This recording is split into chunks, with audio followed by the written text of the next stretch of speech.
It'll be 1 to go this time by. Coming to the green, buddy, coming to the green. Let's go get him. Go, go, go, go, go, go, go! Get your motor running. Head out on the highway. Mark, thank you. We'll let you get to practice. Appreciate your time. Thank you, guys. Pick back up with Reed. That's right. Actually, wait a minute. Let me stop. We're also now joined by Sunday's pole sitter, driver number 42, Texaco Haviland Dodge, Juan Pablo Montoya. Juan Pablo, tell us about your lap. I thought it was a great lap. You know, it was a very clean lap. I think the biggest deal in practice was I couldn't really get and I was like either nail one end and screw up the other one, and it was like, and it was, and we were there. I was like, you know, I'm sure if I can nail a lap, I can really, you know, come out there and do good, and we did. You know, it was, you know, you think, oh, maybe a little bit here or there, but it wasn't much. You know, it's when, you know, Jimmie put a really good lap, and everybody seemed to be running the same time as practice. So you know, I made a little bit. You know, I was always running high in 3 and 4, and I think that's what made the difference. I came out of the corner a little bit faster than him, and that's, I picked up the time back. You know, I was a little bit behind going into 3, but it's exciting. You know, we were good in the testing. You know, in Charlotte this week, both days we were, you know, genuine pace all the time. We were up in the board, so it's exciting to see where the team is going and all the progress we made in the last few weeks. All right, we'll go to Reed. Then we got Mike and Chuck. Come back here. Reed Spencer with Sporting News. Jimmie, not to give away any trade secrets to the guy sitting next to you, but starting on the outside on a slick track, you try to lead lap 1 and get the 5 bonus points right away. You know, I'd certainly go and see what happens. I've never been one that's worried about that, and my team hasn't been one that sets air pressures higher to make sure we lead a lap. We feel that we're going to be competitive all day long and have that opportunity. And, man, I'd feel so stupid if I was trying to get those 5 and I stuck it in the fence and lost 165. You know, it'd be foolish. So, you know, we'll get going on the start and see what happens. And you know, if I can lead a lap, great. If not, fall in line and just get to work on the car. And I think with how good we've been today and pit stop work and what goes on through the course of an event, we'll get those 5 points at some point. Mike Harris.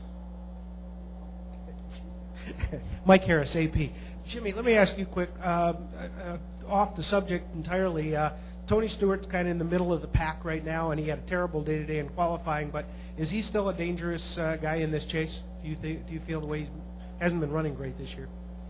Yeah, my line of thought is to keep everybody in that danger column and fear everyone, and keeps me on my toes, keeps my team on its toes, and we all know what Tony's capable of and what Joe Gibbs Racing's capable of. If you look at the performance here, the 18 has been ahead of the 11 and the 20 throughout the season, and now the 18's having some troubles, you know, from time to time. So you know, those guys have all the tools. It's just the communication that takes place and putting it together and putting it on the racetrack.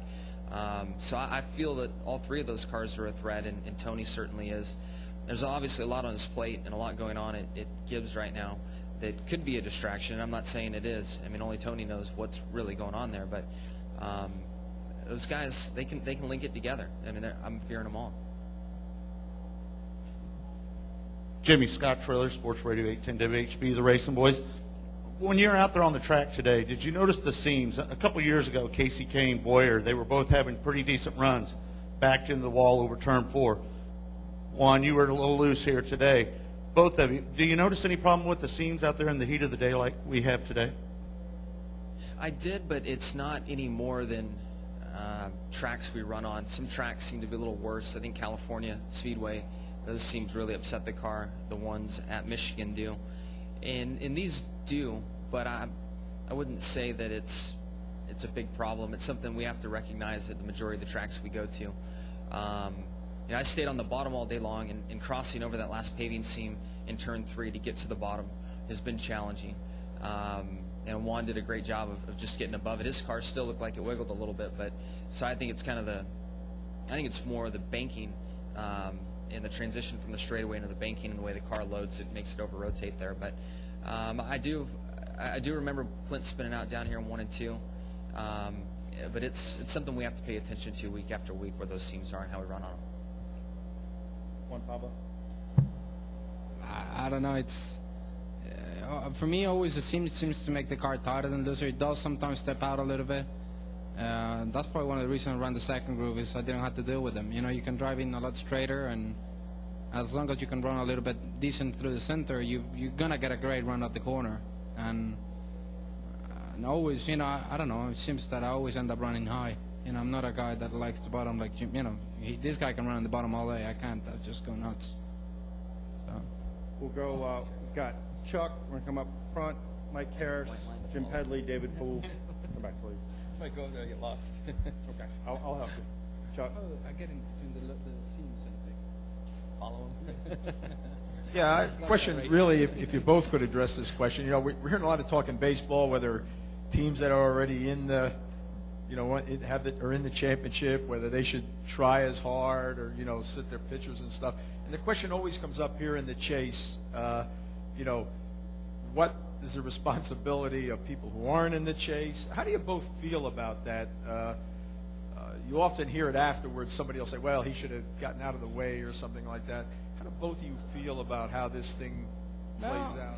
In my opinion, I think it's, at the end of the day, we both got to look after each other. You know, last week I blew up at I lost 5 places in the points. You know, it's not the chase, but I still lost 4 or 5 places. You know what I mean? We still want to finish as best as we can. We still want to run as best as we can, you know, and it's all about respect, you know.